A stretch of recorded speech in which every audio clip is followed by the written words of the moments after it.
In today's Leeds news, EFL statement on FFP changes, Player of the Year award, Plymouth plans for title celebrations, Moyes open to Harrison's stay, CEO update, Semedo one to watch, and Morita linked with Leeds move.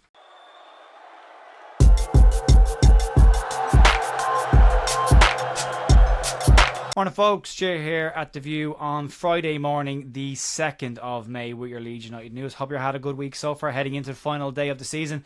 Apologies about the video yesterday, some kit issues that had to be resolved and fixed, and forced me to change a few other things while I was at it as well. But there's a lot of news to get stuck into, some from yesterday, but a lot of it from today. And I've kept the transfer rumours till the end of the video for those people who aren't overly interested in that part of the news just yet, at least. Anyway, but let's start off. I'm going to start off with EFL released a statement explaining that new FFP changes that have come into effect, and it's more of an awareness piece for Leeds United, or at least an added incentive to try and stay out of the Championship moving forward. The EFL have confirmed that changes to the Championship P&S rules have been agreed and will come into effect from next season. The statement from the EFL reads as follows. As is currently the case, all clubs will still be required to file an estimated P&S calculation in March for the current season and the two immediately preceding seasons, irrespective of whether the club was in the EFL or not for all or part of that time. As a result of these changes agreed today, from 2025-2026 season, the clubs will now file its audited accounts and final P&S calculations, whichever league it is in at the time, in the following December. The EFL will be able to apply sanctions imposed by the Premier League's Independent Commission with an equivalent provision included in the Premier League's rules should it be required. When the EFL receives the estimated P&S calculations in March, it can still take preemptive action if a club is forecasting a breach, which can be in the form of a business plan or requiring player sales once the window reopens. This probably should just be labelled the Leicester City ruling, as this is essentially just closing off that loophole that Leicester exploited their last time in the Championship, which allowed them to breach P&S rules and avoid any sanctions because they were technically not in the jurisdiction due to the dates of the filings at the time. So this closes off that loophole. From a Leeds perspective, what this means is if Leeds were to breach P&S rules in the Premier League and then subsequently get relegated to the Championship, Leeds will be punished for that breach in the Championship, and vice versa. If it happens in the Championship and you move into the Premier League, you'll be punished for that in the Premier League. So they are shutting off the loopholes between the two divisions, which is probably long overdue. But let's move on to a Player of the Year story, and Daniel James may have missed out unfairly, whether you believe that or not, on the EFL's Player of the Year award for this season, but he will have plenty more opportunities in the coming weeks. Leeds have announced their Player of the Year celebrations for the end of this campaign, but Dan James has already picked up one Player of the Year award. James was presented with the Leeds United Supporters Trust Paul Madeley Player of the Year award on the pitch before Monday night's final home game against Bristol City. So a massive congratulations to Dan James on what will likely be one of several different Player of the Year awards coming his way from different publications and associations as well.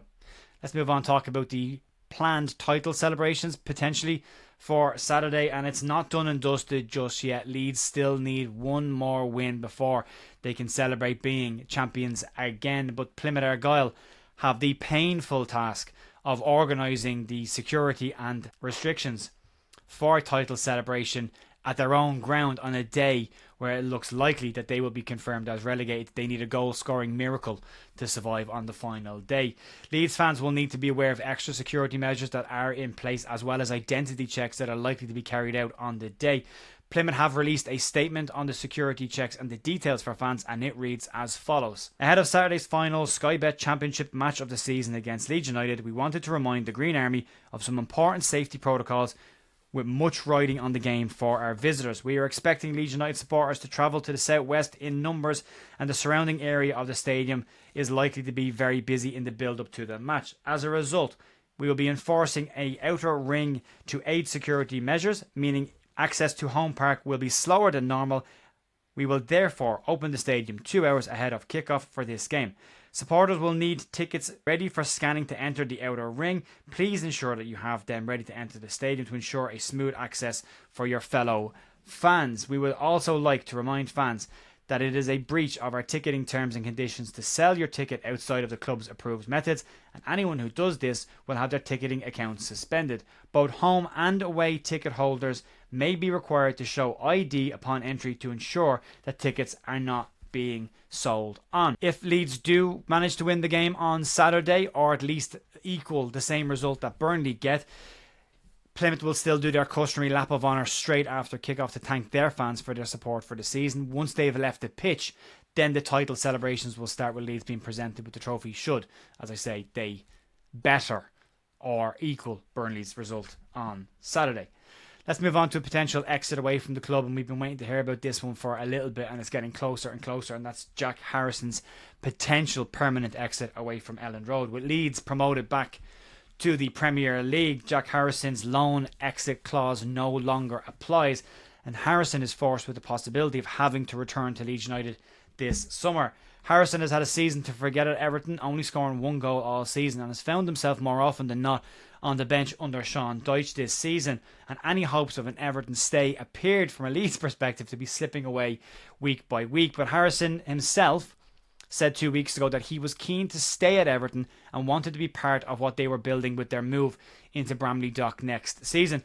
Harrison has played more recently under David Moyes than he did this season under Sean Dyche. And a report from magazine says that Moyes is said to be open to keeping Jack Harrison next season, with his attitude being praised as a major factor in this. A Leeds spokesman told the Yorkshire Evening Post that Harrison's future would be discussed once the season wrapped up. However, there have been reports that talks have taken place between Harrison's representatives and MLS representatives, with New York City and a return to that club being a potential move for Harrison. He is widely expected to move on from Leeds United this summer, along with Nick Hammond and Angus Kinnear, who have both gone to Everton and will then have to negotiate the signing of a player that Angus Kinnear had signed for Leeds United before.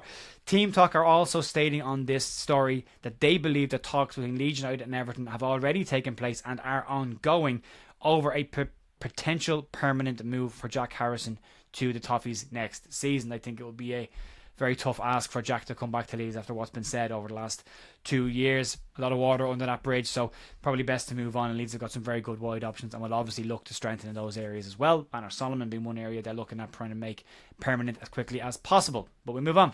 We have a bit quick CEO update and a change. Lots and lots of change behind the scenes at Elland Road at the moment, but one surprise change that won't be happening relates to the exiting CEO. Leeds do not plan on replacing Angus Kinnear when he leaves for Everton, at least not by title. Anyway, Leeds will not be hiring a new CEO for the club.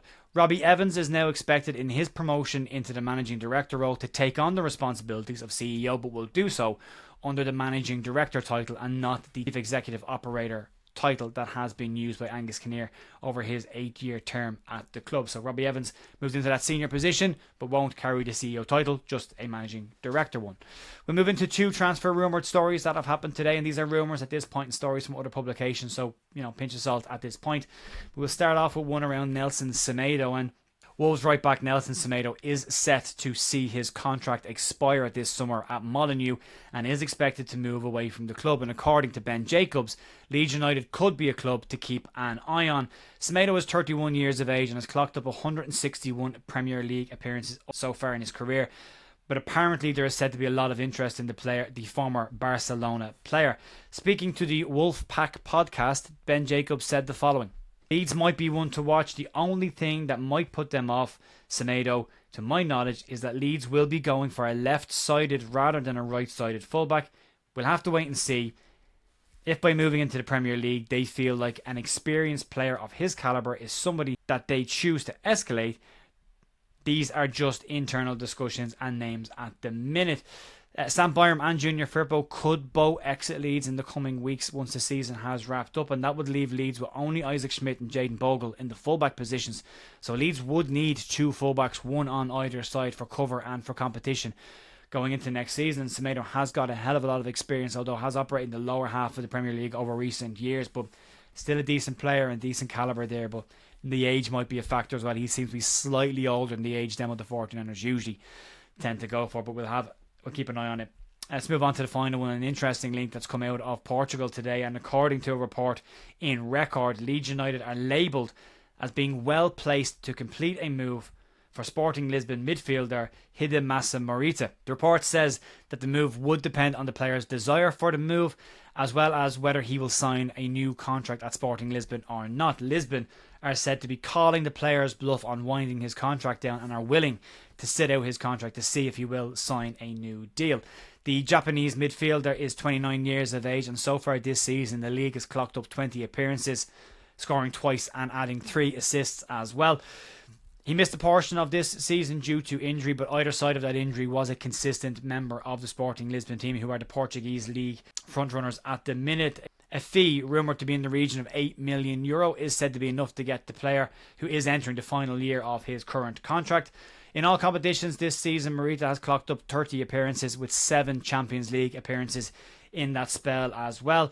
And as I say, Sporting haven't ruled out possibly hanging on to the midfielder for the length of his contract this season and seeing where they are coming into next season. But a player that has played consistently for them, 29 years of age, experience there, and Champions League experience as well, and another Japanese international as well. But we'll keep an eye on that. It's only coming out from Record at the moment, so there could be a little bit of age and spin in this as well. We'll have to wait and see what happens in the next few weeks. And an interesting name to keep an eye on, if nothing else. Folks, that'll be it for me today. No live stream tomorrow over on Big Up. I'm going to try and go to the Camden and watch the game to try and get a bit of atmosphere. But I'll be back after the game, probably over the weekend, with a review. And then back to normal on Monday. No plans for a break just yet, but keep an eye on the posts on the channel for any updates on that. I will talk to you soon. Enjoy the rest of your day and your weekend. Fingers crossed for 3 points and a title celebration on Saturday for Leeds United. Enjoy your weekend. Talk to you soon. See ya. Bye.